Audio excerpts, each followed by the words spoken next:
on 75th Street. I have no clue if he's open. And he's been there for 6 months. Yes. Right? So I haven't received a newsletter. I go to a lot of, I receive correspondence from Chef Sarah's, but I may not receive correspondence from the baker down the street, right? I've been in that bakery like 10 times. I don't get any emails. So it's a lot of different things. We've got to educate the consumer. We have to educate ourselves as business owners, and then we have to educate our legislators and our political representatives on what we need so that we can all kind of get along in the same space. But definitely, if you do have some questions, and I know Kiana is actually pretty knowledgeable about this sort of thing too, and the chamber here can really help you for sure. So last question is for Shannon. Hi, and thank you, Senator. One of the things that I wanted to mention is to go back to the grocery stores, and I know we've talked a lot about the demographics of what we don't have, but I've been in the community since the early 70s, and I wanted to just go over for those people who might remember. We used to have a Jewel all at the same time. We had a Jewel on 79th, an A&P on 79th, okay, we had a Jewel on 79th in Marquette, an A&P on 79th in Saginaw, a Jewel on 79th where the Senior Citizen Center is, so I think that's Bridgewood. There was one there, and a Food Basket on 79th and Exchange. So we had all of those stores in this community at the same time. So 79th and Marquette and 79th and Saginaw are 2 blocks apart, a Jewel and an A&P. And though it was a smaller community then, that's still what? 5, 6 stores. So it served the demographic. The fact that we don't have a grocery store at all, and they're trying to say that there's not enough people to service one grocery store, that we've lost 20% of the community. If we lost 40% of the community, when we had 5 grocery stores, we serviced all of those grocery stores, and we bought at all of those grocery stores, besides the mom and pop grocery stores and the corner stores. We can sustain more than one grocery store in this community. If we had a Mariano's, if we had a Jewel, we could sustain those grocery stores in this community. So someone needs to bring those demographics and those numbers about those other stores that we had in the past and what money was made during that time. So that's just the point that I wanted to make. It's about the tax rate. It's about the tax rate. The tax rate is so high. The tax rate, what tax rate is all of them combined. I mean, they started a SSA, the Special Service Area. Yeah. That was additional 14% tax rate on existing businesses for nothing more than cleaning your streets. And getting up the snow, which businesses do anyway. If they didn't ask if you wanted it, they made you have it. Well, okay. So I have to just jump in really quickly. So before, I gotta actually leave in like 5 minutes. But here's the thing. So I was actually working over with Pilsen. Pilsen actually bought their SSA. They bought it. They were like, we don't need it. We don't want it. Here is the issue. This is the chicken and egg. And I've been walking down. I walk down right all over South Shore all the time. If you don't clean your own store, if you don't remove your own snow, if you don't pick up your own trash or whatever, somebody has to do that.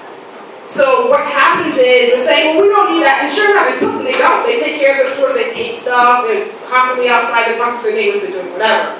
So it may be a situation in Pilsen where they actually don't need an SSA. But in South Shore, if our business owners are not responsible, and I've actually walked indoors and talked to a lot of our business owners, why is there trash on your sidewalk the 3rd day in a row? If that person isn't responsible enough to do that, then someone has to be hired to do it to keep other businesses like Chef Sarah's and everybody else in an environment that's palatable for them. So we can do one of 2 things. We can say as a community, you know what, we're tired of the taxes, Dominic's kind of fighting the same thing. It's like $164,000 a year for the SSA, right? Okay, but Dominic's daddy had trash everywhere. Jeffy Potts looked crazy. Yeah. And the security, we had to pay for security because they couldn't stop shrink because the stores looked bad. So your store looks bad, you bring in this bad element, now they steal stuff out the stores, now you want security. Where the hell are you going to get security from? Somebody got to pay for it. So if either we take responsibility for our businesses and do what we need to do for our businesses, or we pay someone else to do a half-assed job. Those are our options. Can I just say one thing? I'm a business owner, and so they taxed on the SSA on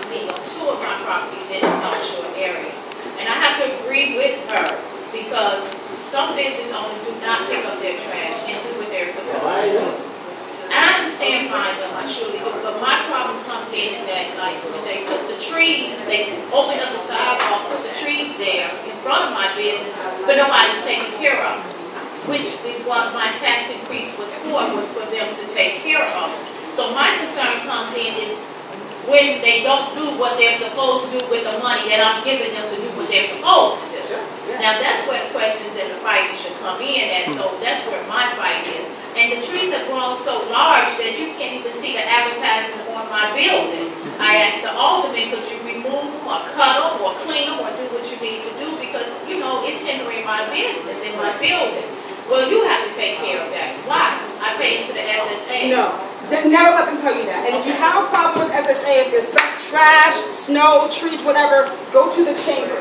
Okay. So if you haven't been by there, get to know Tianda is at the front desk. She'll help you out. I've actually called her on a couple of occasions. Like the sign is Stony Island is looking crazy. Go in there, get to know them, talk to the commissioners, talk to the board. Well, there's a new business liaison for the SSA that should be making his rounds. His name is Kenneth Jills. And a part of the task is for him to visit the businesses, to engage the business owners, to find out what is needed. So if you're having those concerns, that is absolutely a part of what your the taxing increment was designed for, to address those. So I would encourage you very strongly to reach out to the chamber, reach out to Kenneth if he's not come by your business, because we have to hold these vendors accountable. And if they're not doing what they're being compensated to do, then those are grounds for us to terminate the contract. But we have to be aware of what is happening when it's not and fortify those relationships.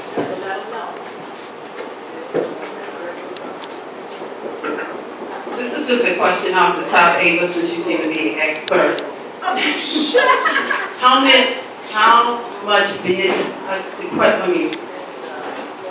How much new business growth have we had since we've had imposed the SSAs on businesses?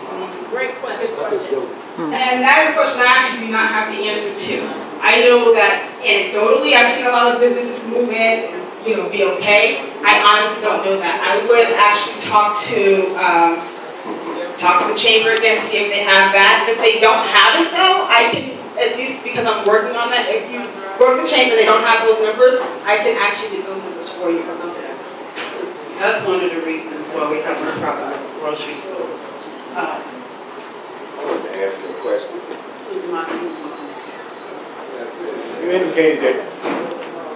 You indicated that you wish to PNC Bank for help. How many other banks in this community had you gone to? None. Zero. I went, PNC was my first stop, and that Because you knew someone there? Well, I opened an account there because I just thought I wanted a different, Bank of America was screwing me over in terrible ways, and so was Chase.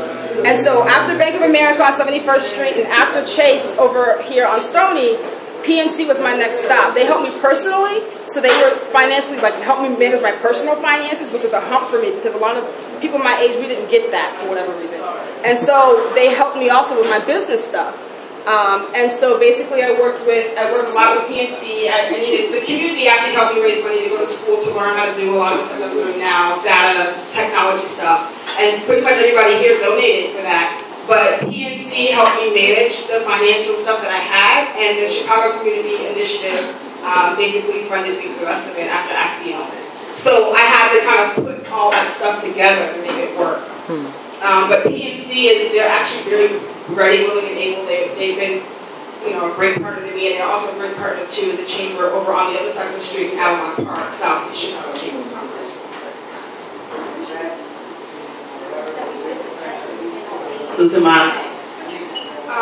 I'd like to take up 5 more minutes. Where's my clock holder?